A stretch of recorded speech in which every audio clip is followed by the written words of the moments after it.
Ashafo ya mamunyina kwa baba Nyansapo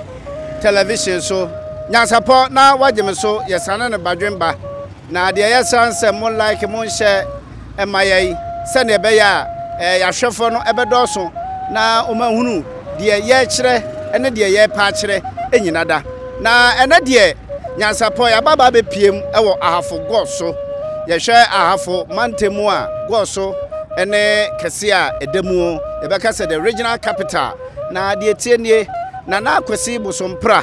otiase no ye goso mahene eti nananom ewo ensiedo na okwa akura no enne ena nananom atranse ayedi na daduanan yebeka se yedi nana ne na wotweda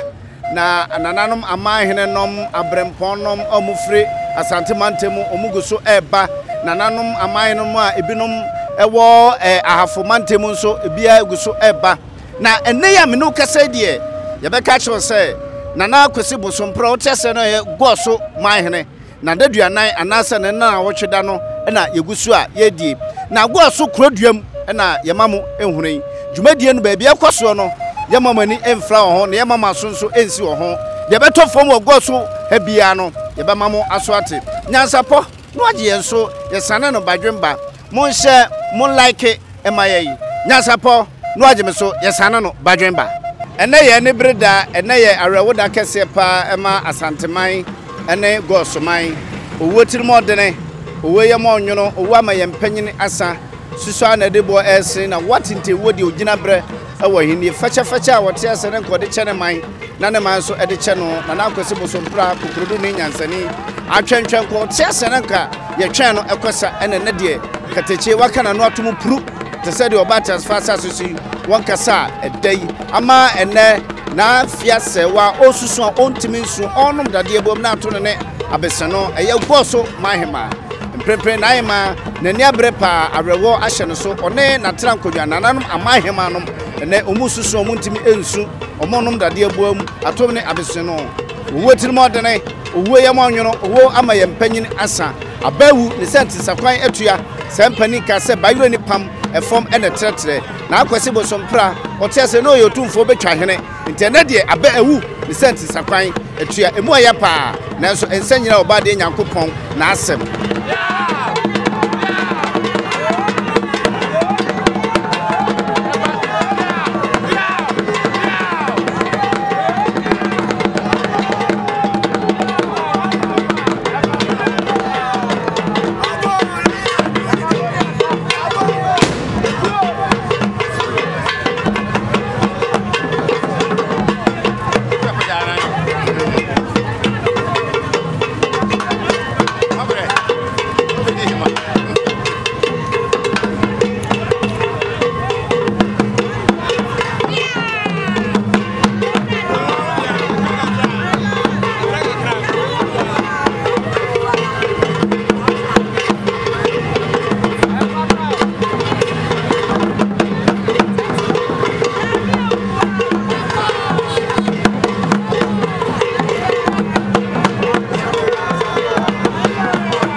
Sabre na ma hema na afia se wa wadura ochia ene nani abre ene edi kankan no aweho ahye na afia se wa so enye asamketwa ne banka one ne dwuni bom esusu bom ene ne ba motibodemfo wabon fe amaneti nananom ewo nse do atwentwen kuna na wote ase na ke etwen no ekosa kuntu ba ketachie owo so adoto berema ba wote ase na nka onto wianso tafre bo so na akwese bo so mpra kukrodo na nyansani ene de ba ne sendie a wo maame na afia se wa go so man hima osufre wa onye ne suyi mo ya nanso ensanyina obade nyakopon na asem na ai madue maminue na go so man hen eda wase wode wase se wusu no na wujam no omammo yo one watran kunya na amammu nyina mu ene yo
Ohineire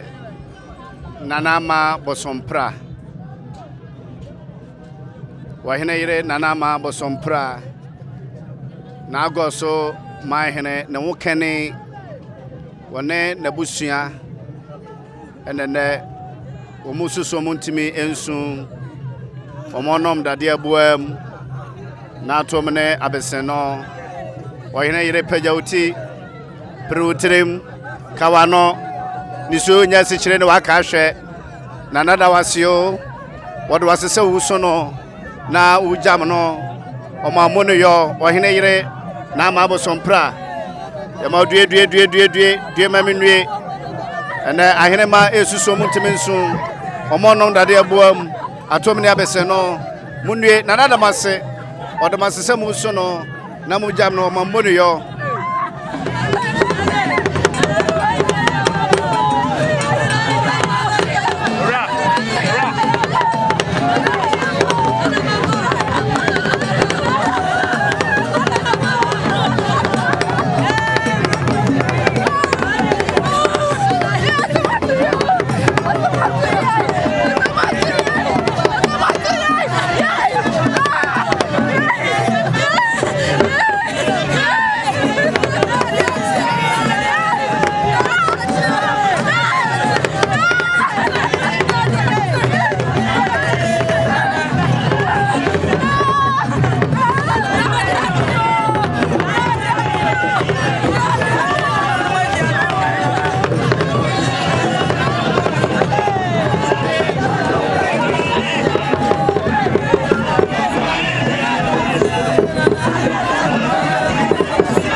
For ya da so e wo go so se de menua ata edi kan e bo mu amane se nne na go so man hene adadu anan ana se de na wotweda edi ana e koso no ye nyina ye nim se akanma mu de se ohene etofo mu a nananom nyina eba ebijam no empo emfa ho ene se de te ene babia kro no wo nananom nyina enkabo mu nti omubeko akojam no nananom afiase eba mpanyin amayate ase ese yede musugudie ana eprapra kwam eno nti goso konfopanyin ono ana wofiase eba be prapra kwam ama nananom aba abejam na goso e manhene mamenka wo se na goso manhena enne odafo mu ono ene santehene bekani ono ananka otwansa ana otwabe enyansa e masantehene eno manananom nya binom denso ne odmankoma wuo edene apakan abisio abefa no nananom ani abrepa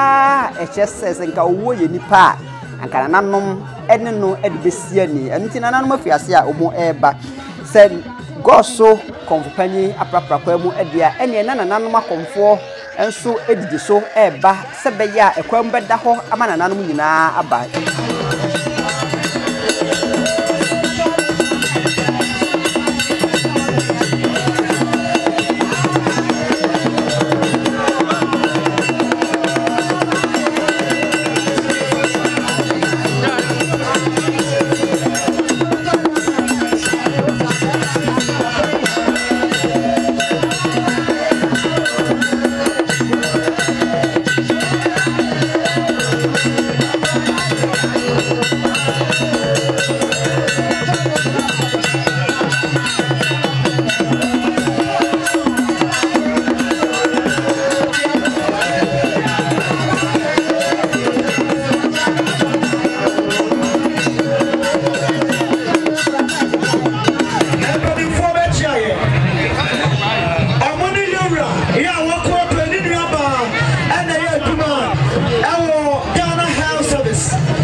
na gosu man hene konfani apraprakwam eno enti nananom akonfo mo so eba bie eba nanka tepabanne ono ana tepa nkunya nyina eye ne dia ono ne nsanche ne oye yenti sante hene eche no tire fufuo sa bibiara ye behia atutumo ho no onfa fufuo emra man medanso eno nti ankanne senka bibi ansanka tepa man hene anka ono ne ba na so bibi sanka no nti no watu na tepa man hema nana ajewa ampamu se ono ada emra besi na nan tepa man hema ene nananom nchirankonwa ada obo so adudomu a omo eba betie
Nata pa mahima aba chia jomo abetna nananom mahima no nyina so atnase fefe asante eyo man asante man yenti se bibi etoba ko ani nananom ma ene mema nananom mahima nom nananom mahimfo etutu tatai ebedwom edo eba tani pakra bibi atona ni nachi ya na mpanyi ta aka kasa bi se dia atona ni no ene ono a aneye anunti enenne na gosoma hene edafo mo a nananom abusa asante na ohunu dwomu eye na sabronom man hene nana kofi asante mensa odikan sabronom man hene ono nso ana adudwom ode ne dom eba beta na otwida yedi anase na gosoma hene adaduanan a enne yedi achi na sabronom man hene ana owodwomu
nananom ani abrepa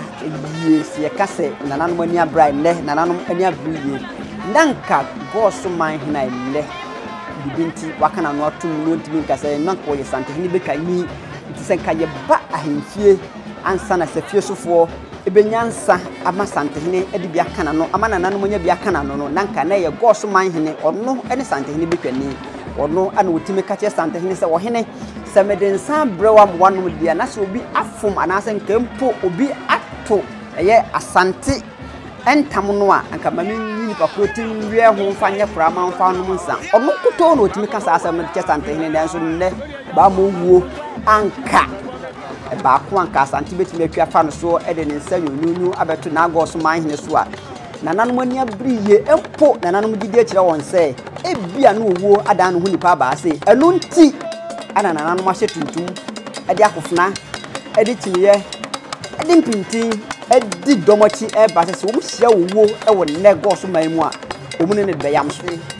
santina ohunu ewo domu ayomso ehene ono so santehene ebrempon na meka ayomso a menka se goso ayomso ne santi ene se goso ene ayomso empo ayekro ba ko a ne sa eben ho a kopim se sempo bibi esi ewo goso ahemfie a goso hene epa on tubofo ma ne nkone mu otohu mpo a ohene ebeba nana kodua echampon osi menua goso man hene kane ka otiase anka me no ane fa adwene se ne ba mo wo ede na pakan abesuo na wo kwa e baby na ma ba be bisa wa na ma ba be si bibi ede a kire so kwa ma nana no nte sesi wo ena se wone wo edi apede a anka me ayubuso hene anka me mpene emo wo emfa ne santo so nanso mpanyita akaka se bi se oduma kuma wo etan ade atobi na eden a odo bekọ sanso ana owo ekitade a ya na enkwantimi enu nti enenne okwe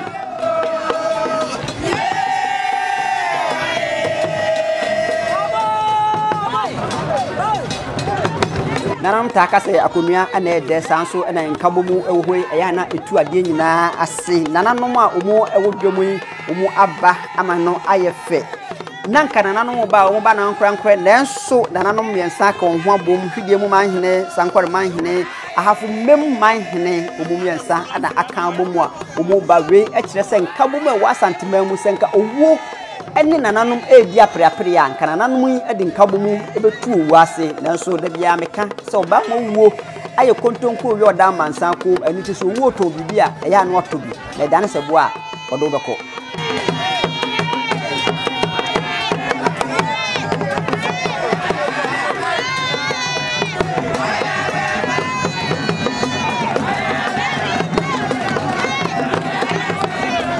nanam da soa ewodwom totroso man hene be ma atweko ampem santehene ka akire meka santehene ka akire na meka se santehene man hene adusia enisia omo asantema mu nyina no ono ene oman hene okato ene nti da bia meka se santehene ka akire a owo aman hene mu ono ene berma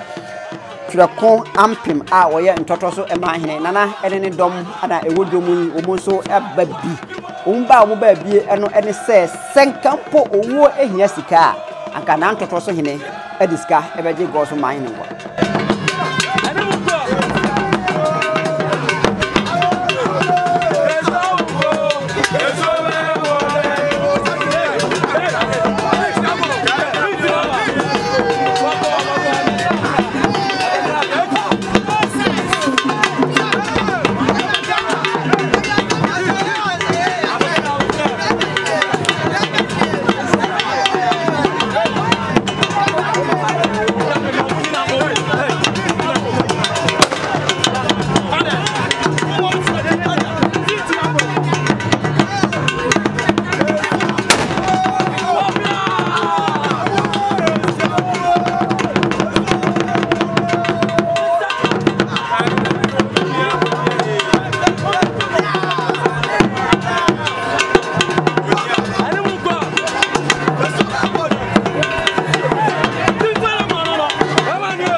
abusua maka cho sese enibre ebasia nananom enyina ekabo ehia sabre nananom atenase o atenase anu mo atenase atwen anka owura twentwen kuma nke twen no ansa na yakoko ono ene santehene nka nananom atenase mo twen no lenso asantememu yana enwonwa yana enseda enye bibibindin bia lenso ogene ho awonte ase santehene kuto ana nema bi hon ma yana ote ase ade ba ko a enika na efe ewa santememu ene se bibisi na se santehene ankobi nipa obetu no nananom ebianidie ema no ekere se wono ene santehene na ka boss man hin na otude na ase na bia na ayebi ese nka santehene na so kobi na se de ka kan so ankobi mpa nananom na se ye twensi ru abeba di ru abeba beka eno ana yebedi so de ohene beka ana bekomu eno ana nam se na boss man hin hia santehene nti wotu de be hia hene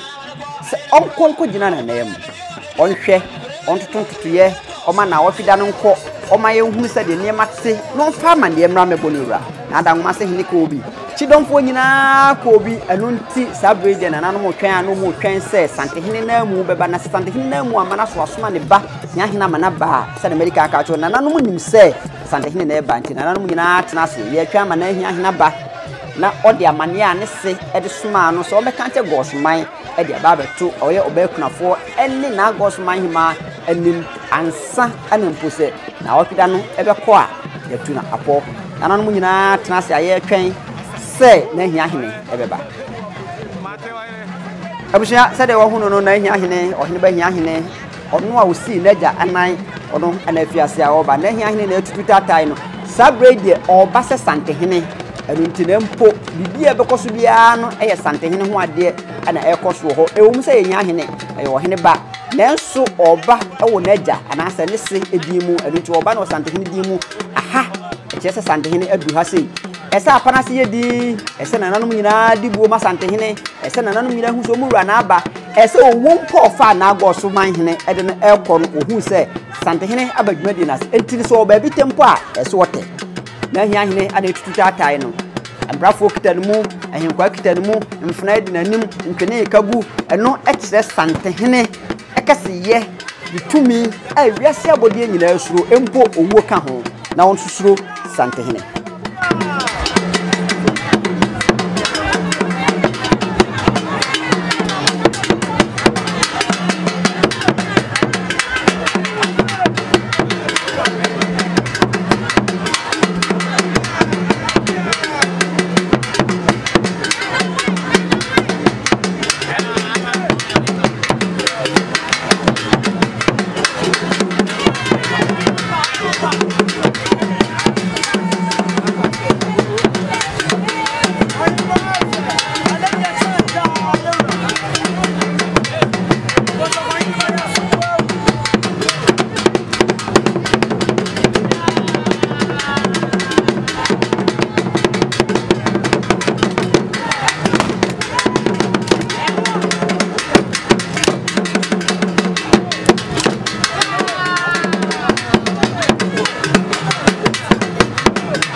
Santehene do yena se o musa Santehene mu anko bi na nso tu ono ankasa ne doba hia hene amanakọ edunti wote ho ewo na agya edimu se sa na te dia ene na nananom nyina ahu se Santehene ba ho enunti ete se nananom sori dia ni bie ma dia ni bi se no iti nananom nyina sori no makoche a hene ba hia hene dia gina ho ama Santehene waba na go so man hene na ofida na se nananom guso mo tia na hia hene a oye Santehene ana musini ewo ne adadwenan eda ye di ase Efono anana osio ni nya apia gabo afo oka ho wose na na ban ya mo sori akoma yewu ya koma besi ana madama e besi me dem ID kakra amaye awa amana kwaso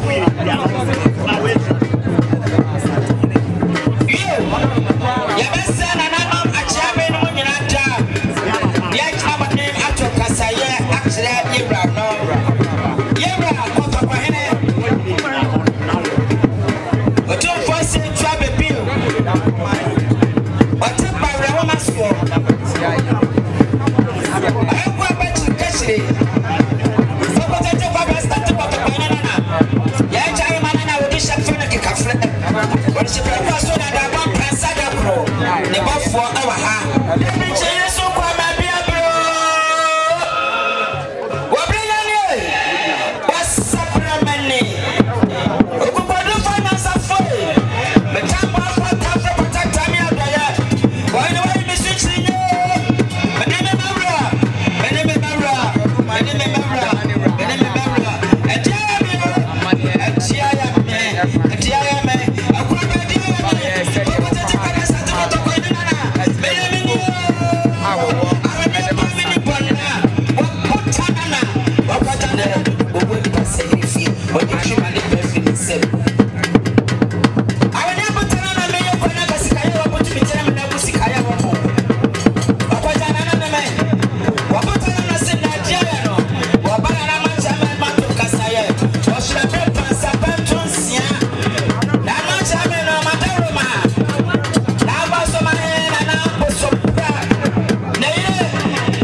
abusuan panya ka me ate ase se odman kuma wuo aye se kontonkro wi adam mansa kum eye dan ma boda ne se bo e ma boda ne se nsuo e ma nsuo mpo eye se bo a odo be ko susan ana etwemboba ase no na nka susan ho ase nka wo twemboba ase na tentehu ho abusuan na agoso man hene e na wo tweda ana ase na de nan da dia ye din wo boss man mu no ha ada ye di bisi ha e nyansapo